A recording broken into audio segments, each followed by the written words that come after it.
Welcome back to my channel. आज की इस वीडियो में हम लोग पढ़ने वाले हैं क्लास 6 केमिस्ट्री का चैप्टर वाटर।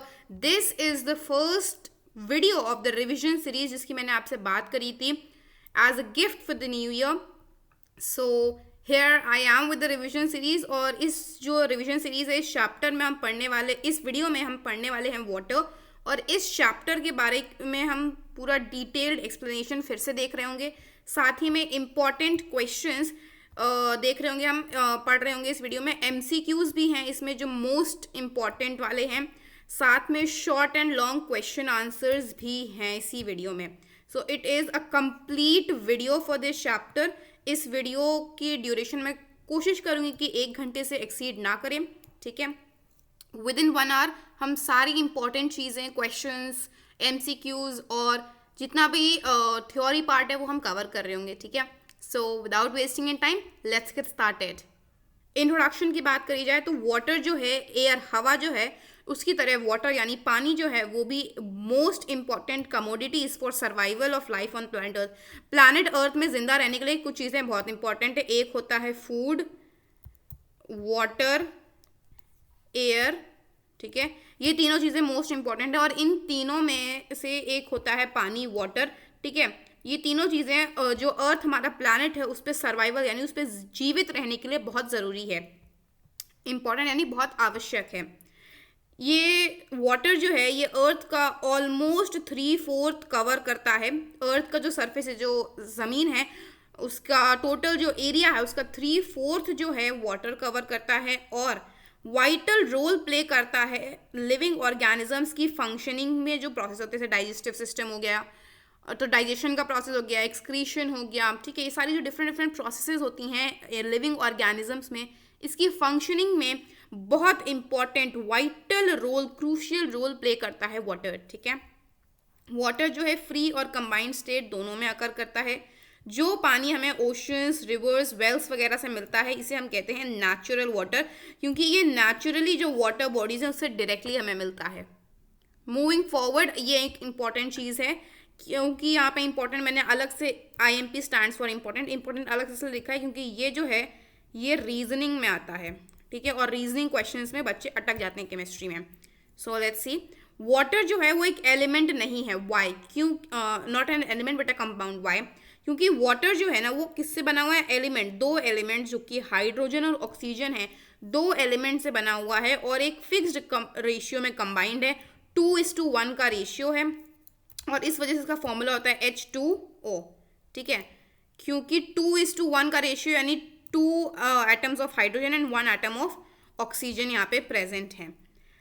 अच्छा, अब यहाँ पे ये बात आती है कि ये एलिमेंट से बना हुआ है, इससे ये हम कैसे प्रूव कर सकते हैं कि ये कंपाउंड है।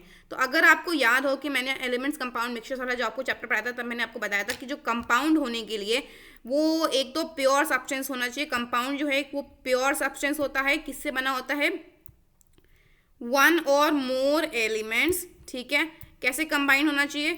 केमिकली कंबाइंड होना चाहिए और फिक्स्ड रेशियो में। मतलब अगर मैं वाटर अर्थ पे H2O है तो कहीं और, मतलब 2:1 के रेशियो में अगर मैं मार्स चली जाऊँ, अगर वहाँ पानी मिलता है, कहीं भी इन दी वर्ल्ड कहीं भी पानी मिल रहा है तो 2:1 के रेशियो में ही मिलता है। अगर उसे हम कहते हैं कंपाउंड है वो, इस वजह से, ठीक है। क्योंकि आप कहीं इंडिया में पता करो, अमेरिका में पता करो, हर जगह जो वाटर है उसका रेशियो आपको 2:1 ही मिलेगा, यानी रेशियो जो है वो फिक्स्ड है, ठीक है।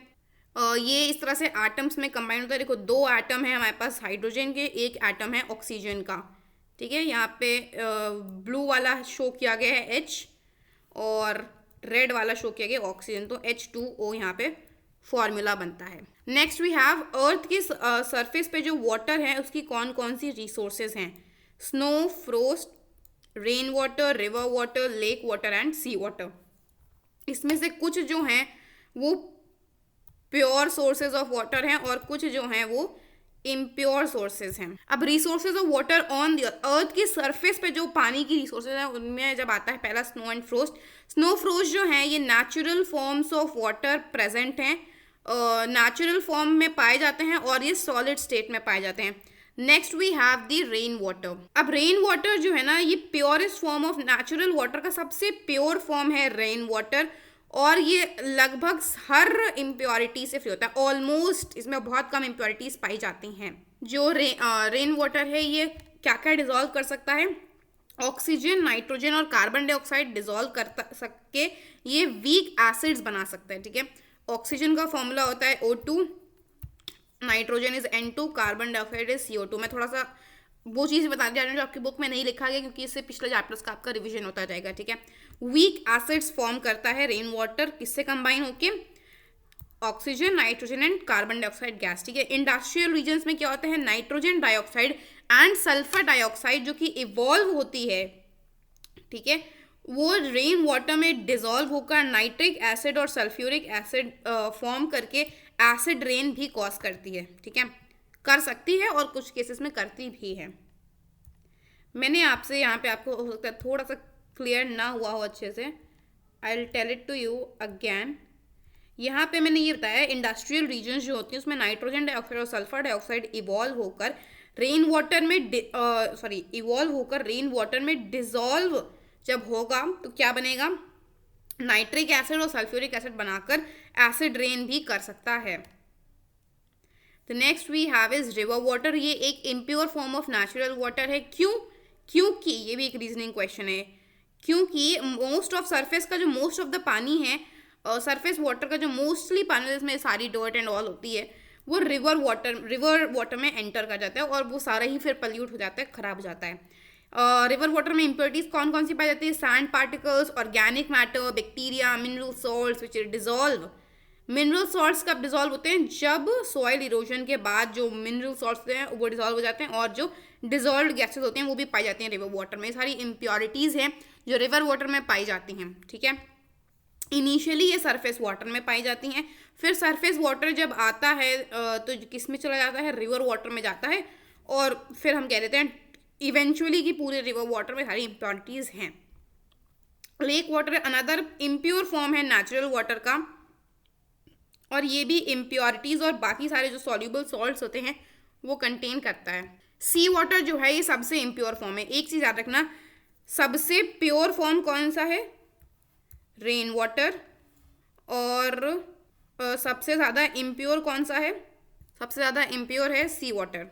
जो सी वाटर है मोस्ट इम्प्योर फॉर्म है नेचुरल वाटर का। 3% सॉल्यूबल सॉल्ट की जब मैं बात करती हूँ उसमें सोडियम क्लोराइड की भी मैं इंक्लूडिंग बात कर रही होती हूँ, और sodium chloride is what, NaCl, ठीक है, ये सोडियम क्लोराइड का फॉर्मूला होता है। ये कैल्शियम और मैग्नीशियम सॉल्ट भी कंटेन करता है। जब मैं बात करती हूँ अर्थ के सरफेस के बिलो नीचे जो रिसोर्सेज ऑफ वाटर हैं तो कौन कौन से हैं, well water and spring water.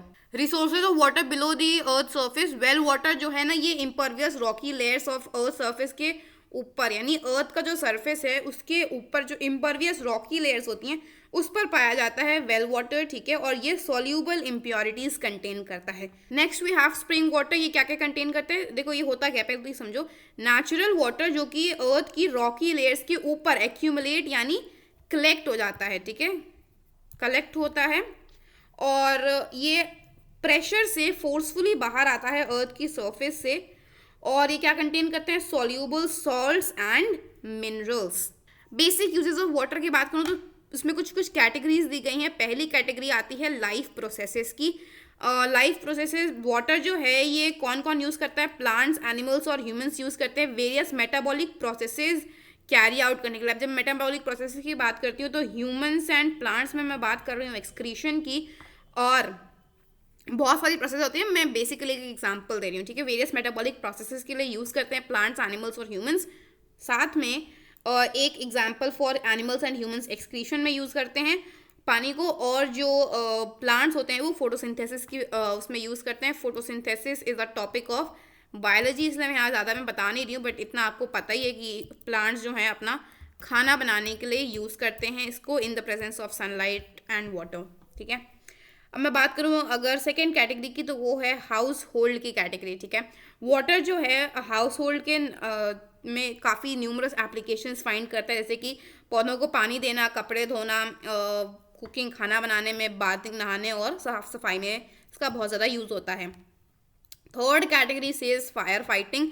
Fyers को एक्सटिंग्विश यानी आग को बुझाने के लिए या तो डायरेक्टली पानी आग को बुझाने के लिए यूज़ किया जाता है, या फिर फायर एक्सटिंग्विशर्स जो होते हैं ना उसमें भी पानी होता है, वाटर होता है एक कॉन्स्टिट्यूएंट की तरह, यानी उसके अंदर होता है। Fourth category says transportation. Water जो है वो means of transporting goods, ships के थ्रू गुड्स को ट्रांसपोर्ट करने के तरह एज अ मीन्स यूज होता है, ठीक है। Habitat is the fifth category जो कहती है कि वाटर जो है एक हैबिटेट की तरह सर्व करता है, किसके लिए? मरीन लाइफ के लिए। मरीन लाइफ क्या है? प्रिफर्ड प्लेस, एक ऑर्गेनिज्म को जीवित रहने की जो प्रिफर्ड प्लेस होती है ना उसको हम हैबिटेट कहते हैं। इसकी डेफिनेशन आपको पता होनी चाहिए, एमसीक्यू में आ सकता है। The next category says industrial uses. Water जो है इलेक्ट्रिसिटी जनरेट करता है हाइड्रो इलेक्ट्रिक पावर स्टेशन में, स्टीम जनरेट करता है बॉयलर्स में और यूज़ होता है for various industrial purposes. Water जो है केमिकल और बाकी इंडस्ट्रीज में एप्लीकेशन फाइंड करते हैं फॉर कूलिंग यानी ठंडा करने और साफ सफाई के ऑपरेशंस के लिए, cleaning operations. The last heading says agricultural uses. Water जो है इरिगेशन, क्रॉप्स के प्रोडक्शन यानी पौधे जो फसल होती है उगाने में, प्रोड्यूस करने में, और पेस्टिसाइड स्प्रे करने के मीडियम में 3 तरीकों से ये फाइंड करता है importance in agriculture. States of water की बात करूँ तो वाटर जो है वो 3 स्टेट्स में एग्जिस्ट करता है, solid, liquid and gaseous. Freezing में क्या होता है? वाटर सॉलिड स्टेट में एग्जिस्ट करता है। रूम टेम्परेचर पे वाटर लिक्विड स्टेट में एग्जिस्ट करता है, और बॉइलिंग करने पे वाटर स्टीम या वाटर वेपर में कन्वर्ट हो जाता है, चेंज हो जाता है, टर्न हो जाता है, और एग्जिस्ट करता है वो गैसियस स्टेट में, ठीक है। Occurrence of water in 3 different states. Water जो है 3 डिफरेंट स्टेट्स में अकर करता है, कैसे? सॉलिड स्टेट में स्नो एंड फ्रॉस्ट के फॉर्म में, लिक्विड स्टेट में sea water, river water, lake water and all. Gaseous state की जब मैं बात करती हूँ तो वाटर वेपर, हवा में, एयर में वाटर वेपर की तरह में जो अमाउंट ऑफ वाटर वेपर होता है वो डिपेंड करता है क्लाइमेटिक कंडीशंस क्या है किसी भी जगह की। Interchange of the 3 states of water. Water की इंटरचेंज की मैं अगर बात करूँ तो solid state to liquid state में जब वाटर चेंज होता है which means ice on melting changes to water, यानी सॉलिड जो है वो लिक्विड स्टेट में बदला। एग्जाम्पल क्या? इंटरचेंज का सिंपल मतलब होता है एक स्टेट ऑफ वाटर से दूसरे स्टेट ऑफ वाटर में चेंज होना, ठीक। सॉलिड टू लिक्विड में बदलने का मतलब है मेल्टिंग की प्रोसेस यहाँ पे टेक प्लेस कर रही है, ठीक है। एग्जाम्पल आइस जो है वो पानी में बदलता है। Next comes liquid state to gaseous state. Water जो है हीट करने पे स्टीम में बदलता है। यहाँ पे कौन सा हुआ है प्रोसेस, ये आप मुझे कमेंट्स में बताइएगा। It's your question for the day, ठीक है। स्टीम जो है कंडेंसेशन करने पे वापस पानी दे देती है, और जो पानी है उसको मैं अगर फ्रीज कर दूँ तो मुझे क्या मिल जाएगी? आइस मिल जाएगी, ठीक है। ये पूरा एक सीक्वेंस है। वाटर जो है बिलो 0 डिग्रीज एग्जिस्ट करता है एज आइस, 0 से 100 डिग्री सेल्सियस वो एज लिक्विड एग्जिस्ट करता है, और 100 डिग्रीज के ऊपर जो है वाटर वेपर के फॉर्म में एग्जिस्ट करता है। एक चीज़ आई विल टेल यू, जो 0 डिग्रीज है ना इस पे ये एग्जिस्ट करता है एज आइस, इसलिए हम इसको कहते हैं इसका मेल्टिंग पॉइंट। 100 डिग्रीज वाला जो है इसको हम कहते हैं, मैंने यहाँ पे मेल्टिंग लिखा है पर कहीं कहीं आपको एज फ्रीजिंग पॉइंट भी मिलेगा कुछ कुछ बुक्स में। So it totally varies from books, ठीक है। और 100 डिग्री सेल्सियस की बात करूँ तो इसको यहाँ पे बॉइलिंग पॉइंट भी कहते हैं, क्योंकि इसके ऊपर ये वेपर के फॉर्म में एग्जिस्ट कर रहा होता है। Water cycle. वाटर साइकिल जो है वो एक नेचुरल प्रोसेस है जिससे circulation of water take place करता है। कहाँ से वाटर सर्कुलेट करता है? अर्थ की सरफेस से एटमॉस्फेयर तक, और एटमॉस्फेयर से वापस अर्थ की सरफेस पे आता है एज रेन वाटर। ये वाटर साइकिल जो है ना एक नेचुरल प्रोसेस है जिसमें सर्कुलेशन ऑफ वाटर हो रहा होता है, ठीक है। इसमें कुछ स्टेप्स होते हैं, कौन कौन से होते हैं? इवेपोरेशन, फिर फॉर्मेशन ऑफ क्लाउड्स होता है, रेन बनती है, फॉर्मेशन ऑफ रेन होता है। फिर अब जो ये रेन वाटर है ये स्ट्रीम्स में बहता है, और स्ट्रीम वाटर जो है रिवर्स और सीज में एंटर कर जाता है।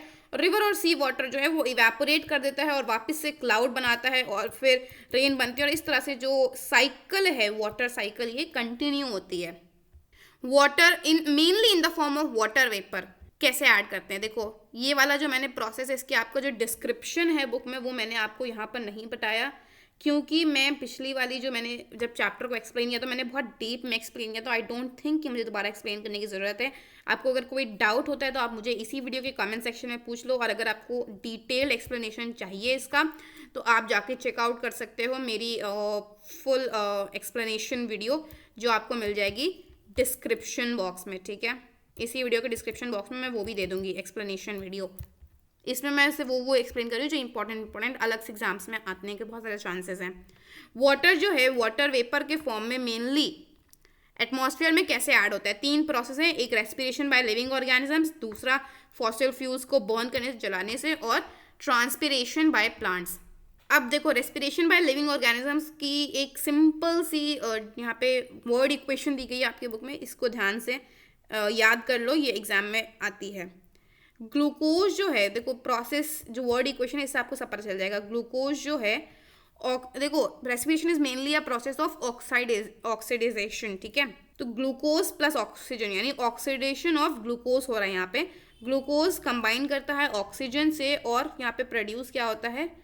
कार्बन डाइऑक्साइड, वाटर, प्लस साथ में एक चीज़ और प्रोड्यूस होती है जो लोग अक्सर भूल जाते हैं लिखना, which is energy. Oxidation of देखो रेस्पिरेशन जो एक प्रोसेस होती है लिविंग ऑर्गेनिजम्स में, इसका मेन क्या रीज़न क्यों होता है, क्यों ये की जाती है प्रोसेस, और ऑटोमेटिकली एक्चुअली होती है, की तो नहीं जाती है। एनर्जी चाहिए होती है ह्यूमन बींग्स को, और एनर्जी के लिए क्या होता है? Oxidation of glucose. ये आपने पढ़ा होगा आई थिंक बायो में, ठीक है। ऑक्सीडेशन यहाँ पे टेक प्लेस होता है ग्लूकोज, यानी ग्लूकोज जो होता है कंबाइन करता है ऑक्सीजन से टू रिलीज एनर्जी। इसका मेन प्रोडक्ट होता है एनर्जी, और कार्बन डाइऑक्साइड यानी CO2 और H2O जो है ये एडिशनल प्रोडक्ट्स हैं, ठीक है। इसको बाय प्रोडक्ट्स कहते हैं। अगर मैं बर्निंग ऑफ फॉसिल फ्यूल्स की बात करूँ तो इसका भी लगभग सेम चीज़ है। यहाँ पे फ्यूल जो है, ऑक्सीडेशन ऑफ फ्यूल आप कह सकते होता है। फ्यूल प्लस ऑक्सीजन कंबाइन, ये दोनों कंबाइन करते हैं, साथ में इनको प्रोवाइड की जाती है हीट, ठीक है। ये इस तरह से लिखना ज़रूरी है, जैसे हम फोटोसिंथेसिस का लिखते हैं तो वी राइट इट ना, उस तरह से यहाँ पे लिखा जाता है, ठीक है। हीट, साथ में क्या होता है? Carbon dioxide, along with that release क्या होता है? वाटर और एनर्जी। अब यहाँ पे जो वाटर है वो भी एक बाय प्रोडक्ट है, ठीक है।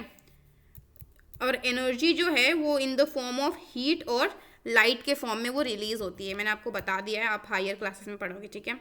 अभी सिर्फ एनर्जी बोला जाता है, बड़े होकर पता चलता है कि वो हीट और लाइट है, वो दोनों भी फॉर्म ऑफ एनर्जी ही होते हैं। ट्रांसपिरेशन बाय प्लांट्स, ये तीसरा प्रोसेस है, ये आपकी बुक में नहीं दिया गया बट आई टोल्ड यू, क्योंकि एक बायो के टॉपिक में आपको पढ़ाया गया है, सो में भी वो एग्जाम में इंटीग्रेट करके पूछ सकते हैं।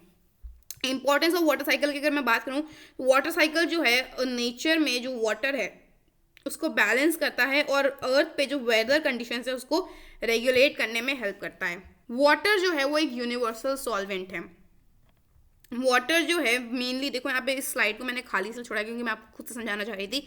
वाटर जो है बहुत सारे सब्सटेंसेस को भी डिसॉल्व कर लेता है, और गैसेस को भी। पहले बात करते हैं, water has the ability to dissolve many substances like sugar, चीनी, सॉल्ट, नमक, एक्सेट्रा।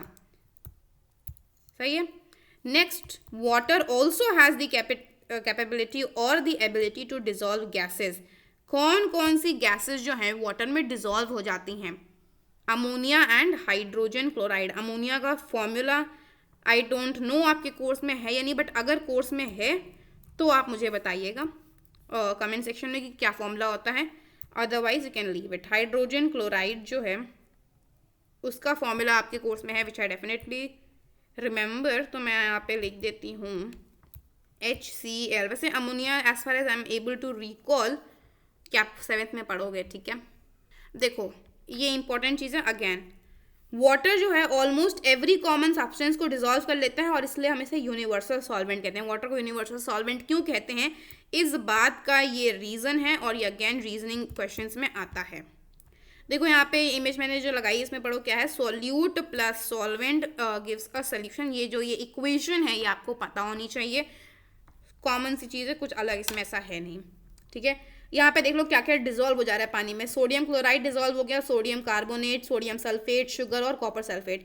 ये पांचों चीज़ें जो हैं वो वाटर में डिजॉल्व हो जाएंगी, सॉल्यूबल इन वाटर हैं और अपना अपना रेस्पेक्टिव सॉल्यूशंस ये बना देंगे। देखो जैसे सोडियम क्लोराइड था तो सोडियम क्लोराइड सोल्यूशन बन गया, कॉपर सल्फेट था तो कॉपर सल्फेट सोल्यूशन बन गया। अब आते हैं दो एक्सेप्शंस पे। यहाँ पे जो दो एक्सेप्शंस आपको दिए गए हैं वो है चारकोल। चारकोल पानी में इनसॉल्यूबल यानी डिजॉल्व नहीं होता है, रादर जब हम उसको पानी में मिला देते हैं तो क्या होता है, वो फ्लोट करता है। Charcoal floats on water. वहीं पे केरोसिन और ऑयल जो है ना वो इनसॉल्यूबल इन वाटर होता है जस्ट लाइक चारकोल, बट वो पानी पे एक लेयर फॉर्म करता है। And same is the case with oil.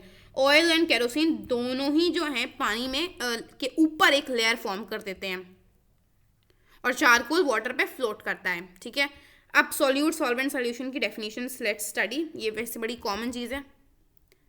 Solute की डेफिनेशन की अगर मैं बात करूँ तो मैं आपको समझा देती हूँ। सॉल्यूट वो सब्सटेंस होता है जो कि सॉल्वेंट में या तो डिसअपियर होता है या डिसॉल्व होता है, एक ही बात है, दोनों सिनोनिम्स ऐसे समझ लो। ठीक है, सॉल्वेंट क्या है, लिक्विड होता है, सॉल्वेंट लिक्विड होता है। अब यहाँ पे इंपॉर्टेंट चीज़ जो बच्चे लिखना भूल जाते हैं जिसे मार्क्स करते हैं, to form a solution, substance जो कि डिसॉल्व हो रहा है सॉल्वेंट में या डिसअपियर हो रहा है सॉल्वेंट में, टू फॉर्म अ सोल्यूशन, उसे हम सल्यूट कहते हैं। ऐसे ही डिसॉल्वर तो कुछ नहीं तो हम सल्यूट नहीं कहेंगे, बट अगर सल्यूशन बनाने के लिए डिसॉल्व हो रहा है तो उसे हम सल्यूट कहेंगे। Example sodium chloride, also written as NaCl। ठीक है, next we have the liquid solvent. ठीक है, इसकी डेफिनेशन कहती है लिक्विड और मीडियम ऑफ डिसोल्यूशन, जो अपने में सल्यूट को डिसॉल्व होने के लिए अलाउ करता है सल्यूशन फॉर्म करने के लिए, उसे हम सॉल्वेंट कहते हैं।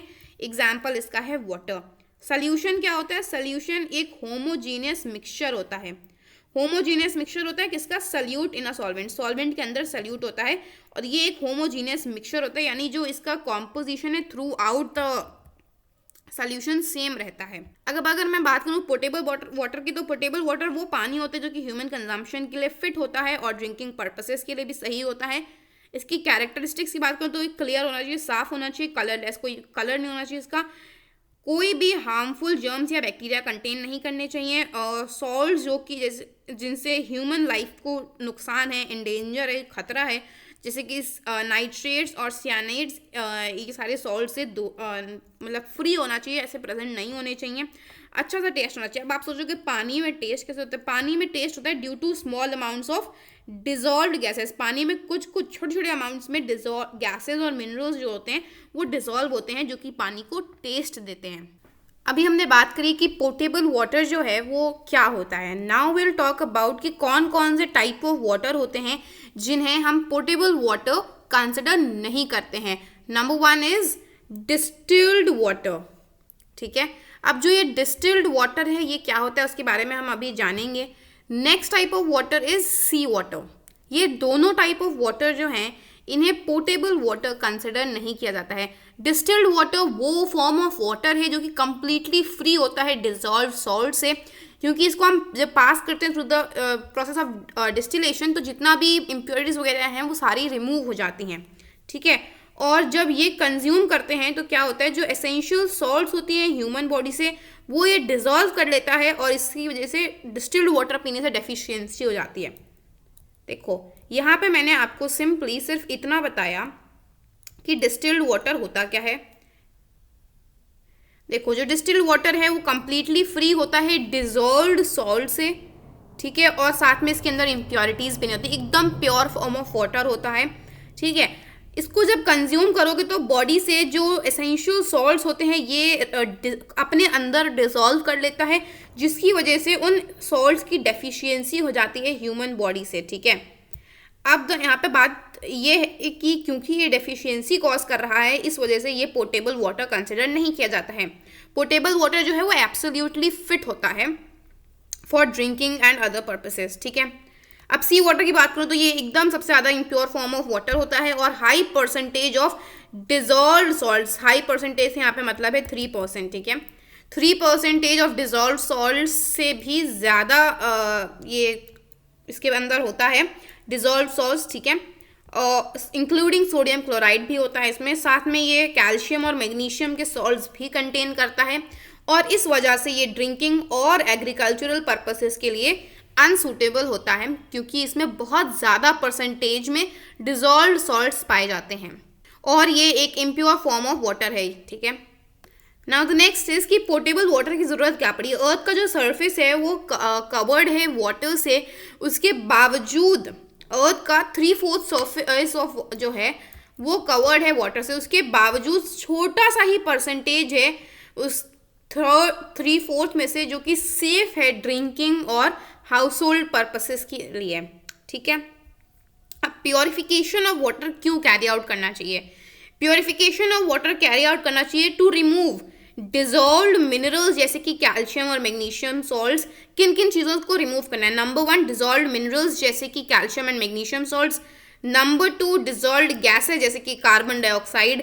नंबर 3 डिजॉल्व्ड सस्पेंडेड इम्प्योरिटीज जैसे कि सैंड, ऑर्गेनिक मैटर एक्सेट्रा। चौथा जिसको रिमूव करने की ज़रूरत होती है हमें, जिसके लिए हम प्योरिफिकेशन ऑफ वाटर की प्रोसेस करते हैं, वो है डिजीज़ कॉजिंग जर्म्स को रिमूव करने के लिए। डिजीज़ कॉजिंग जर्म्स जो कि डायरिया, टाइफाइड जैसी बीमारियां कॉज कर सकते हैं। Next is purification of water. Purification of water का मतलब होता है वाटर सप्लाई से इम्प्योरिटीज़ को रिमूव करना। ठीक है, और इसकी जो फोटो है ये आपको मैंने यहाँ पर नहीं लगाई है, बट जो पिक्चर है वो आपको जब मैं नोट्स प्रोवाइड करूँगी इस चैप्टर के जिससे मैं पढ़ा रही हूँ उसमें आपको नोट मिल जाएगा। ठीक है, the next thing we talk about is removal of harmful germs, chlorination. ठीक है, क्लोरिनेशन जो प्रोसेस है ये भी एक तरीका है हार्मफुल जर्म्स को रिमूव करने का। ठीक है, पर जब हम बात करते हैं प्योरिफिकेशन ऑफ वाटर की तो उसमें सबसे पहला प्रोसेस आती है वो है sediment removal of suspended impurities. ठीक है, अब उसमें पहली चीज आती है सेडिमेंटेशन एंड डिकेंटेशन। उसमें कौन कौन सी केमिकल्स की जरूरत पड़ती है? एलम एंड लाइम प्रोसेस कहती है कि एलम एंड लाइम को सेडिमेंटेशन टैंक में ऐड करो, सेडिमेंटेशन टैंक में पानी डालो, पानी के अंदर उसमें डाल दो फिर एलम एंड लाइम। ठीक है, ये क्या करते हैं? ये कोएगुलेट कर देते हैं सस्पेंडेड इम्प्योरिटीज़ को जो बहुत जल्द ही सेटल डाउन कर जाती हैं, सेटल हो जाती हैं। फिर नेक्स्ट प्रोसेस के अंदर आती है फिल्ट्रेशन। पहले क्या किया हमने? रिमूवल ऑफ सस्पेंडेड इम्प्योरिटीज, उसके लिए हमने क्या करना होता है? Sedimentation and decantation alum and lime के हेल्प से, और फिर हम करते हैं फिल्ट्रेशन का प्रोसेस। इसमें क्या क्या हम यूज़ करते हैं? इसमें हम यूज़ करते हैं सैंड और ग्रेवल प्रोसेस इन्वॉल्व की बात करी जाए तो जो वाटर है उसको सेडिमेंटेशन के बाद सैंड और ग्रेवल के बेड से पास करते हैं। अब जो सैंड एंड ग्रेवल लेयर्स हैं ये सस्पेंडेड इम्प्योरिटीज जो बची हुई होती हैं, यहाँ पे जो सस्पेंडेड इम्प्योरिटीज सेटल डाउन कर गई थी, ठीक है, उसके बाद यहाँ पे क्या है ना, जो बची हुई सस्पेंडेड इम्प्योरिटीज थी वो रिमूव हो जाती हैं और जो माइक्रो ऑर्गेनिजम्स और प्योर वाटर है वो पानी में रह जाता है इन दी फिल्ट्रेशन टैंक। ठीक है, यहाँ पे पहले इम्प्योरिटीज सेटल डाउन होती हैं, उसके बाद डिकेंटेशन का प्रोसेस कैरी आउट करते हैं। ठीक है, डिकेंटेशन की प्रोसेस ही है जब वाटर आफ्टर सेडिमेंटेशन जो होता है उसको हम जब पास कर रहे होते हैं through beds of sand and gravel, ये यहाँ तक का जो प्रोसेस है ये डिकेंटेशन के अंडर भी आता है। इसके बाद जो सैंड एंड ग्रेवल दोनों के अंदर आते हैं, क्योंकि सैंड एंड ग्रेवल के हमने बेड से पास किया था, इस वजह से ये फिल्ट्रेशन भी यहाँ पे हो गई है। Next we come to chlorination. Chlorination के लिए हम यूज़ करते हैं क्लोरीन और ब्लीचिंग पाउडर। इसमें बेसिकली हम यूज़ करते हैं ओजोन और पोटेशियम परमैंगनेट। ठीक है, कौन सी प्रोसेस होती है वो देखो, लिक्विड क्लोरीन को हम क्लोरिनेशन टैंक में ऐड करते हैं ताकि जो फिल्ट्रेशन टैंक है, फिल्ट्रेशन टैंक में जर्म्स को मारने के लिए, फिल्ट्रेशन टैंक में जो पानी था, आई एम सो सॉरी यहाँ पे मुझे लिखना था फिल्टर्ड वाटर, जो फिल्टर्ड वाटर है उसको में से जो जर्म्स हैं उसको हटाने के लिए। देखो बेसिकली मैं कह रही हूँ कि फिल्टर्ड वाटर, जिस पानी को, जो पानी फिल्टर हो चुका है वो फिल्टर्ड वाटर कहलाएगा। ठीक है, जो फिल्टर्ड वाटर है उसमें से जर्म्स को मारने के लिए क्लोरिनेशन टैंक में लिक्विड क्लोरीन डाला जाता है, फिर जो पानी है वो ओवरहेड टैंक से पास होता है और बाद में जाके वो घरों में एंटर होता है। अब जर्म्स को रिमूव करने की जो प्रोसेस है उसको स्टेरिलाइजेशन कहते हैं, और इसको हम अचीव कैसे कर सकते हैं? एक तो ये वाले प्रोसेस हो गया chlorination, removal of harmful germs. दूसरा जो इसको करने का क्या तरीका है?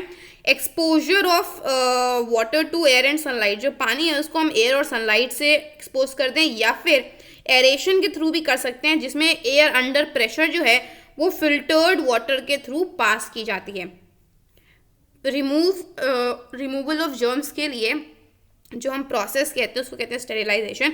स्टेरिलाइजेशन अचीव करने के लिए हम एयर और सनलाइट में भी एक्सपोजर दे सकते हैं पानी फिल्टर्ड वाटर को, और एरेशन जो प्रोसेस है वो भी हम फॉलो कर सकते हैं। और इस प्रोसेस में एरेशन में क्या होता है, प्रेशर के अंडर एयर को जो एयर है उसको खूब सारा प्रेशर के अंडर पास किया जाता है फिल्टर्ड वाटर से, ठीक है।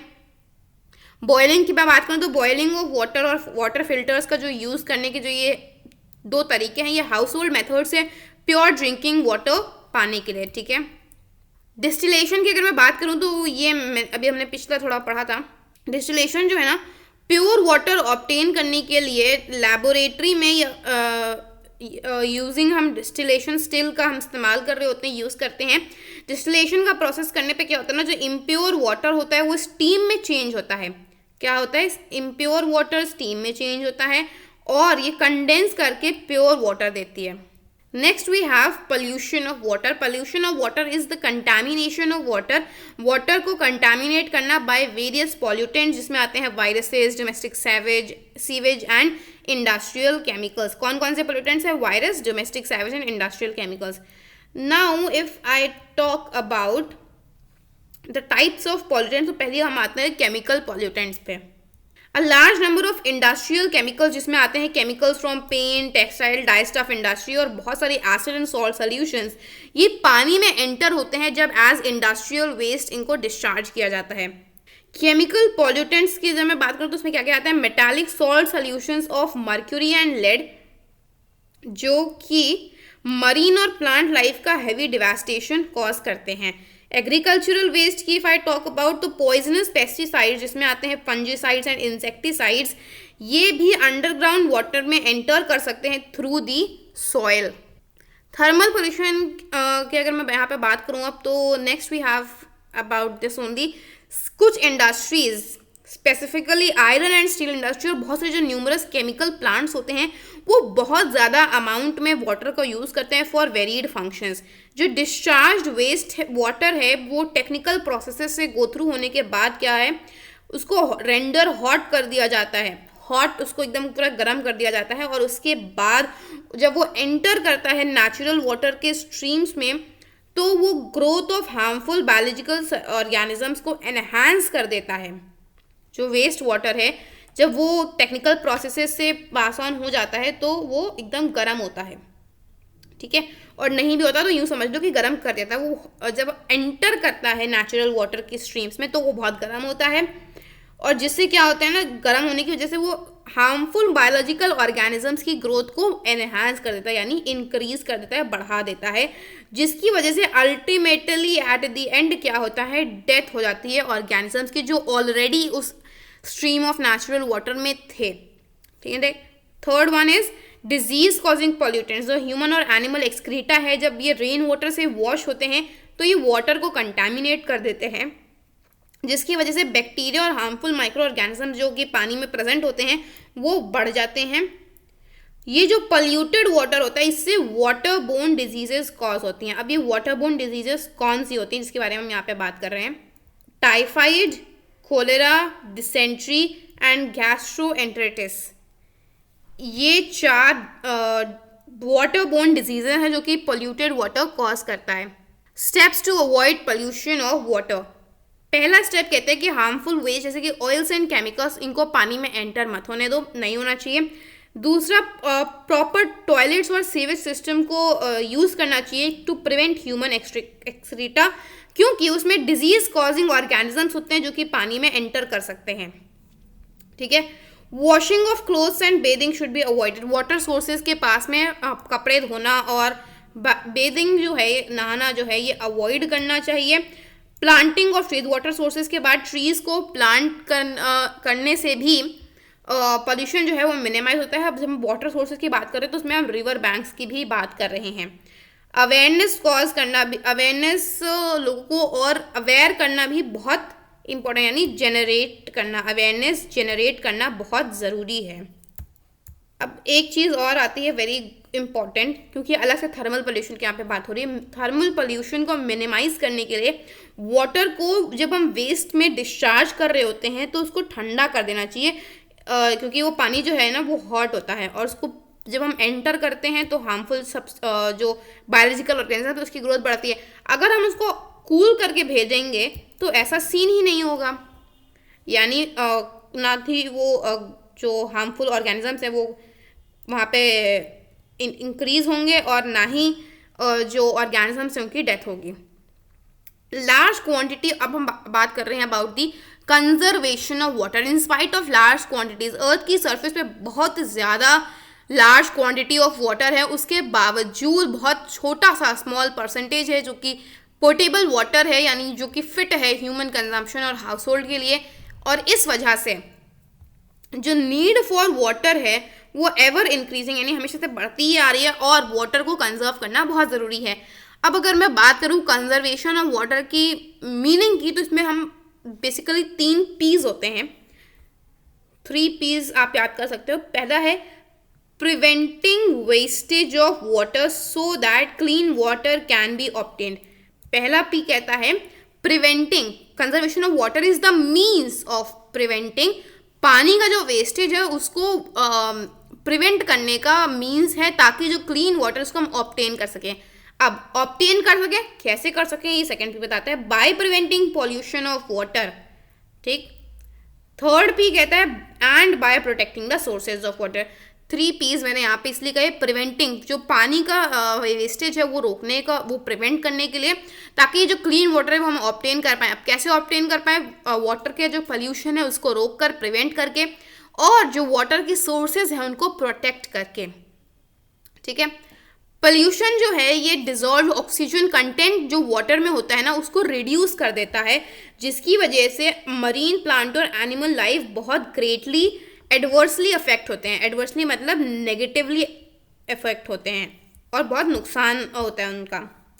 पॉल्यूटेड वाटर जो है एक्ट करता है as a carrier for germs, germs को कैरियर के तरह वो एक्ट करता है, जो कि कौन से जर्म्स, जो कि वेरियस डिजीजेस कॉज करते हैं। Methods of conservation of water की अगर मैं बात करूं तो जो रिसाइकल्ड वाटर है उसको इंडस्ट्रीज में यूज़ करना चाहिए, एग्रीकल्चर में यूज़ करना चाहिए। रेन वाटर हार्वेस्टिंग, जो कि ये एक पता होना चाहिए क्या होता है, इट इज़ अ मीन्स, जो रेन वाटर हार्वेस्टिंग से मैं बात करती हूँ, बेसिकली एक तरीका है जिससे हम रेन वाटर को यूटिलाइज कर रहे हैं, बजाय इसके कि हम ऐसे उसको वेस्ट हो जाने दें। ठीक है। कंडक्ट कैसे होता है, टैंक्स या फिर पिट्स बनाने में बना सकते हैं हम लो लाइंग एरियाज में, और रूफ टॉप रेन वाटर को पाइप्स के थ्रू टैंक्स में कलेक्ट करने से। ठीक है। ये तरीका है रेन वाटर हार्वेस्टिंग का।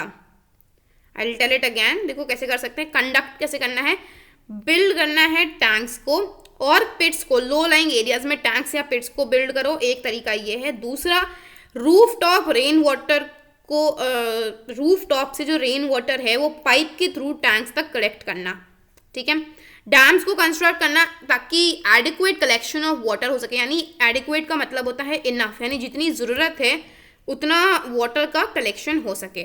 Drip irrigation in agriculture, agriculture में जो ड्रिप इरिगेशन होता है उससे क्या होता है ना, सप्लाई ऑफ वाटर जो है वो यूटिलाइज हो जाता है स्मॉल क्वांटिटी में, छोटी छोटी क्वांटिटीज़ में वाटर का जो सप्लाई है वो यूटिलाइज हो जाता है और वेस्ट नहीं होता है। Pollution of river water check करना चाहिए by cleaning rivers nationwide basis पे, यानी पूरा नेशन को, नेशन वाइड मतलब पूरी जो नेशन है, पूरी जो कंट्री है उसकी जो रिवर्स है उसको क्लीन करने से रिवर वाटर को चेक करना चाहिए, पोल्यूशन उसमें कितना हो रहा है और उसको फिर क्लीन करना चाहिए।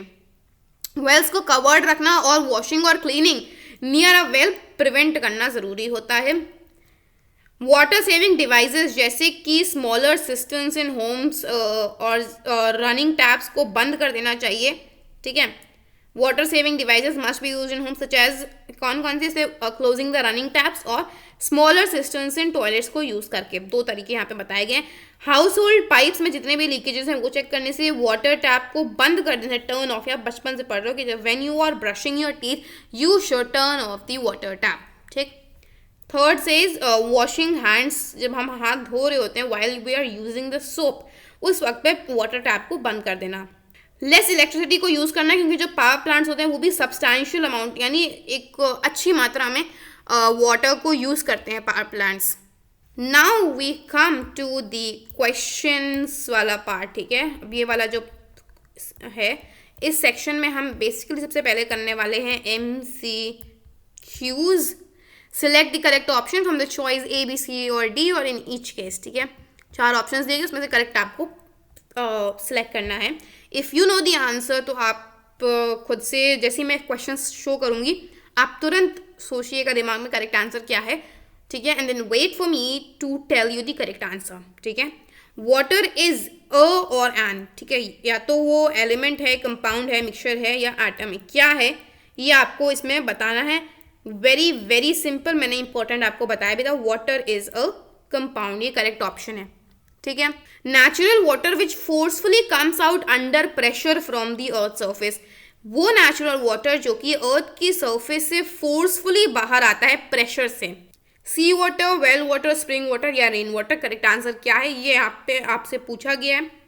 The correct answer over here is spring water, ठीक है, क्योंकि ये वो नेचुरल फॉर्म ऑफ वाटर है जो कि अर्थ के सरफेस से फोर्सफुली प्रेशर के अंडर बाहर आता है, ठीक है। Which of the following is or are dissolve minerals present in water, कौन से इसमें जो मिनरल्स हैं वो वाटर में, डिजॉल्व मिनरल्स जो वाटर में प्रेजेंट होते हैं। 4 ऑप्शन दिए, you have to tell me the right answer. Correct answer is option C, calcium and magnesium, दोनों सॉल्ट्स प्रेजेंट होते हैं। In which of the following tanks of the purification plant are alum and lime added to the water? चारों tank में से कौन से tank में alum and lime को हम ऐड करते हैं प्योरिफिकेशन प्लांट के प्रोसेस में? Correct answer is sedimentation tank. Fifth question says process of removal of germs from water is called, water से जर्म्स को रिमूव करने का जो प्रोसेस है उसको क्या कहते हैं हम? डिकेंटेशन, sublimation, distillation या sterilization. So the correct answer is sterilization. Which of the following solutes is insoluble in water? इन चारों में से कौन सा insoluble है? आपको शायद देख के समझ में आ गया। करेक्ट आंसर इज चारकोल, क्योंकि मैंने आपको 2 ही ऑड वन आउट पढ़ाए थे। एक मैंने आपको चारकोल करवाया था, दूसरा मैंने कराया था आपको केरोसिन और ऑयल। आप अलग से भी याद कर सकते हो, केरोसिन अलग और ऑयल अलग, दोनों का जो चीज़ है वो सेम है, इसलिए मैंने साथ ही में आपको पढ़ाया था, ठीक है। Next we have which of the following causes water pollution, इन चारों में से ऐसा कौन सा है जो कि वाटर पोल्यूशन कॉज करता है? सो ये थोड़ा सा आपको थोड़ा कंफ्यूजिंग लग रहा है, तो इसको सॉल्व करने का एक सिंपल तरीका है एलिमिनेटिंग मेथड। वाटर साइकिल नहीं हो सकता, रेन वाटर नहीं हो सकता, reason for water pollution, planting trees भी नहीं हो सकता, बचा pesticides, and this is the correct answer. Household method to get pure drinking water is, pure drinking water पाने के लिए एक हाउस होल्ड मेथड आपको यहाँ पे बताना है। प्योर ड्रिंकिंग वाटर के लिए हम डिस्टिलेशन स्टिल का भी यूज़ करते हैं, सेडिमेंटेशन, डिकेंटेशन का भी प्रोसेस का हम यूज़ करते हैं, लेकिन हाउस होल्ड मेथड की बात करूँ तो उसमें आता है बॉइलिंग।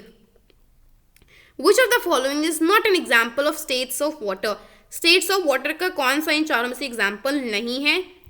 करेक्ट आंसर एयर, जो froze state is the solid form of water, snow भी सॉलिड स्टेट में आता है, रेन जो है वो लिक्विड स्टेट में जाता है, एयर जो है it is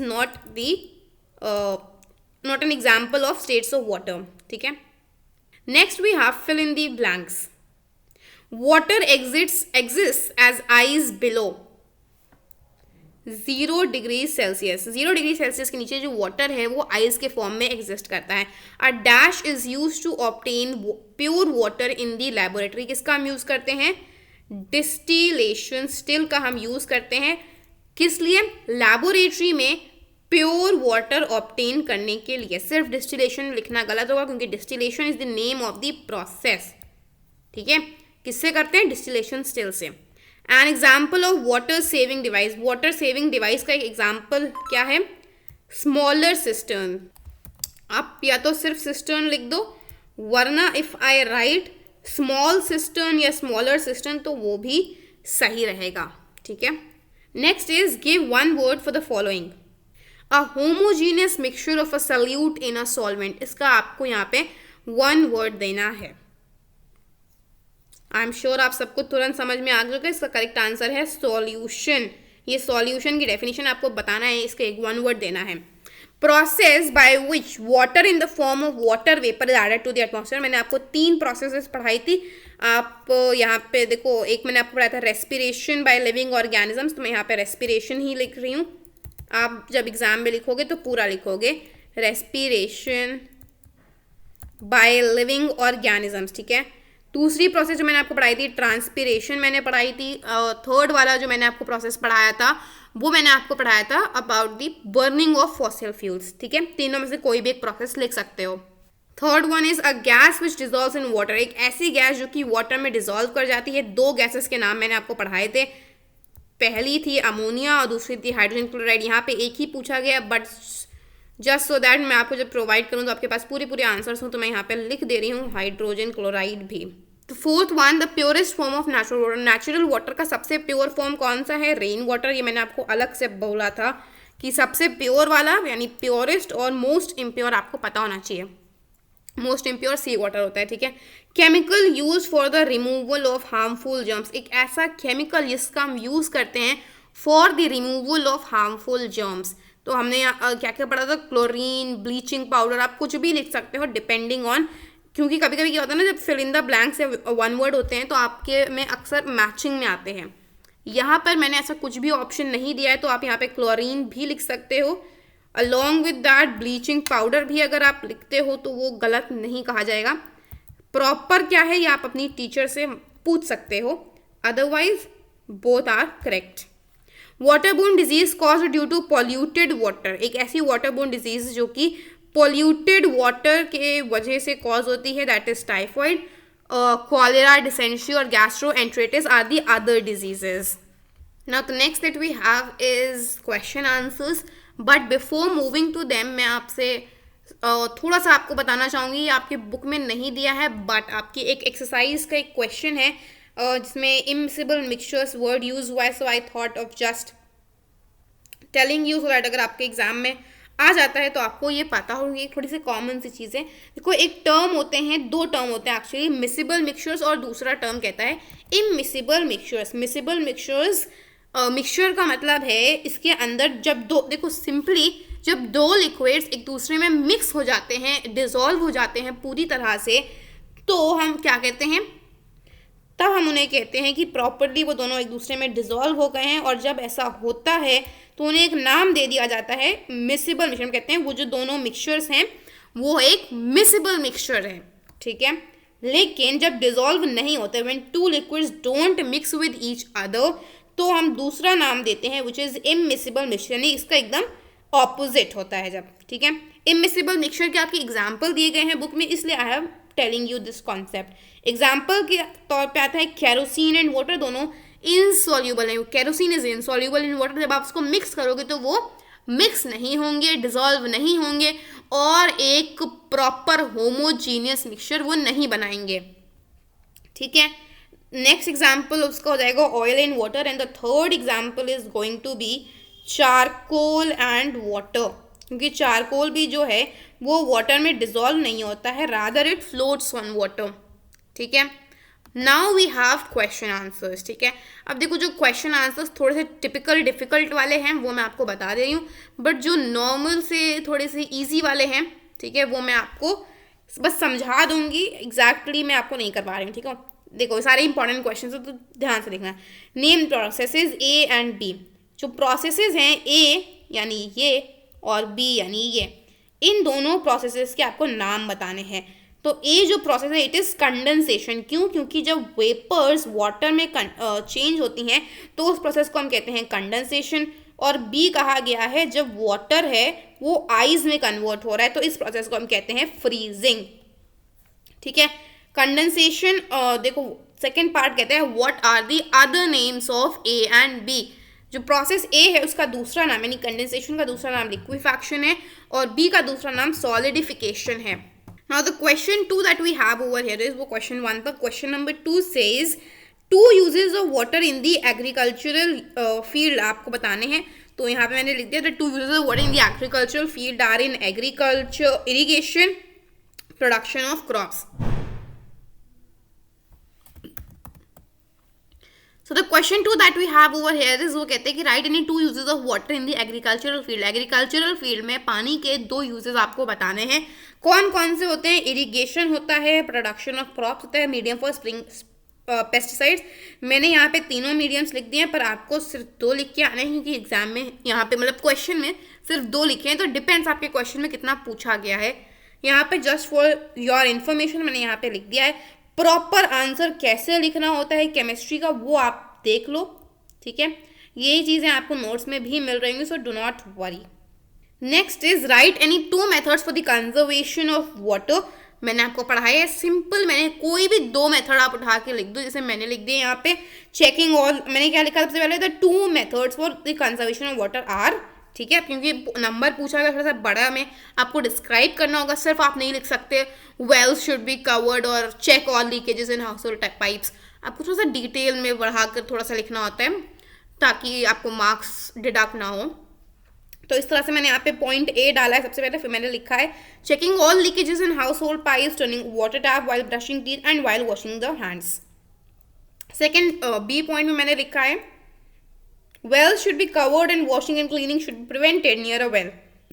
Third question says what is potable water, which types of water are not considered as potable water. Simply अब यहाँ पे हमें कोई सिर्फ 2 टाइप कौन से मतलब उसके बारे में डिस्क्रिप्शन नहीं पूछा गया है, इसलिए यहाँ पे हम सिर्फ नेम्स लिखेंगे, ठीक है। और अगर आपको डाउट हो कि आपको डिस्क्राइब करना है नहीं करना है तो अपनी जो वहाँ पे टीचर होती हैं, जो इन्विजिलेटर होते हैं, आप वहाँ पे उनसे पूछ सकते हैं, वो आपको बता देंगे, क्योंकि डिपेंडिंग ऑन कितने मार्क्स का क्वेश्चन, अगर 3 मार्क्स क्वेश्चन है तो इतना लिखना इज सफिशिएंट, बट अगर वो 5 मार्क्स है तो आई बिलीव कि आपके स्कूल में क्या चलता है मुझे नहीं पता, बट अकॉर्डिंग टू मी आपको फिर लिखना चाहिए डिस्क्रिप्शन। अगर 5 मार्क्स क्वेश्चन है ये, 3 मार्क्स में इतना मोर देन इनफ है। हम पहले डिफाइन कर देंगे portable water fit for human consumption drinking purposes, और 2 types of water which are not considered as portable water are distilled water and sea water. Next is explain the following terms. पहला term है conservation of water, इसको explain करना है। Simple पूरी वही definition है जो बुक की है, आप बुक की लैंग्वेज लिखो, थोड़ा सा अपने में लिखो, बट जो कीवर्ड्स हैं वो आपके सेम होने चाहिए। देखो यहाँ पे कीवर्ड क्या है, प्रिवेंट, देखो तीनों पीस का आपको यूज करना है, preventing wastage of water, preventing pollution of water, protecting sources of water, ठीक है। मेन कहता है प्रिवेंट वेस्टेज ऑफ वाटर, ताकि हम क्लीन वाटर को ऑब्टेन कर पाएँ। कैसे ऑब्टेन कर सकते हैं, प्रोटेक्टिंग द वाटर की जो सोर्सेज हैं और वाटर पोल्यूशन को कम करके, रोक के, प्रिवेंट करके। Second term is water pollution, जिसको आपको यहाँ पे एक्सप्लेन करना है। सिंपली आपको यहाँ पे बस डेफिनेशन लिख देनी है। पोल्यूशन ऑफ वाटर क्या है, process of contamination of water by various pollutant, जिसमें वायरसेस, इंडस्ट्रियल केमिकल्स और डोमेस्टिक सीवेज आता है। Question number 6 says mention any 2 steps to avoid water pollution. Same तरह से लिखना है जैसे कंजर्वेशन ऑफ वाटर लिखते हैं, washing of clothes, bathing should be avoided near the water sources, सारा वही जो आपकी बुक में दिया है। Planting of trees also minimises pollution, अगर प्लांटिंग ऑफ ट्रीज कर रहे हैं हम near water sources including river banks. That's all for this video. Before ending the video there are a few things that I would like to tell you. पहली चीज़ जो मैं बताना चाहूँगी दैट इज़ कि जो ये रिवीजन सीरीज इसका पहला था ये पार्ट, ठीक है, मतलब पहला चैप्टर मैंने यहाँ पे एक्सप्लेन किया, मैं और भी आई ट्राई कि मैं जल्द ही एक्सप्लेन कर पाऊँ, ठीक है। ठीक है, द मोस्ट इम्पॉर्टेंट थिंग जो मैं आपको बताऊँगी कि जो ये नोट्स हैं जिनसे मैंने आपको पढ़ाया है, नोट्स एंड इम्पॉर्टेंट क्वेश्चंस का जो PDF है वो आपको कहाँ मिलेगा, वो आपको मिलेगा इसी वीडियो के डिस्क्रिप्शन बॉक्स में। डिस्क्रिप्शन बॉक्स में आपको क्लास 6 फुल केमिस्ट्री में पढ़ा चुकी हूँ, उसका भी लिंक मिल जाएगा, ठीक है। और उस प्लेलिस्ट में आपको सारे चैप्टर्स मिल जाएंगे, एयर एंड एटमॉस्फेयर जो स्टार्टिंग का था, इंट्रोडक्शन टू केमिस्ट्री, और एलिमेंट कंपाउंड्स मिक्सचर से एक चैप्टर था, 2 चैप्टर्स और थे as far as I can recall, ठीक है। तो जितने भी चैप्टर्स थे सारे मैंने वहाँ पे एक्सप्लेन कर रखे हैं। क्लास 6 के एक मैटर चैप्टर था, ठीक है, जितने भी चैप्टर्स थे everything, each and every chapter of class 6 पूरा वहाँ पे है उस प्लेलिस्ट में। आप उस प्लेलिस्ट में जाके इस चैप्टर वाटर का जो मैंने एक्सप्लेनेशन वीडियो बनाया था उसमें मैंने डिटेल में सारी चीज़ें एक्सप्लेन करी हैं, वो मैंने उस वीडियो में करवा रखा है, तो आपको उसकी जो लिंक्स हैं वो इसी प्लेलिस्ट के अंदर जाके मिल जाएंगी, ठीक है। कोई भी डाउट्स हों एज़ यूजुअल आप मुझे कमेंट सेक्शन में पूछ सकते हैं। मुझे बहुत ज़्यादा रिक्वेस्ट आ रही है फॉर फिजिक्स का chapter light and magnetism.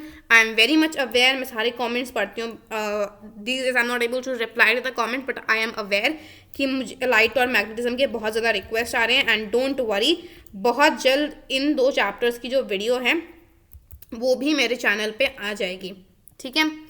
That's all for this video. आपको कुछ भी पूछना हो you can ask me your doubts in the comment section. That's all. If this video was helpful for you, then do give it a thumbs up, share it with your friends, and also don't forget to subscribe my channel. Bye bye and take care.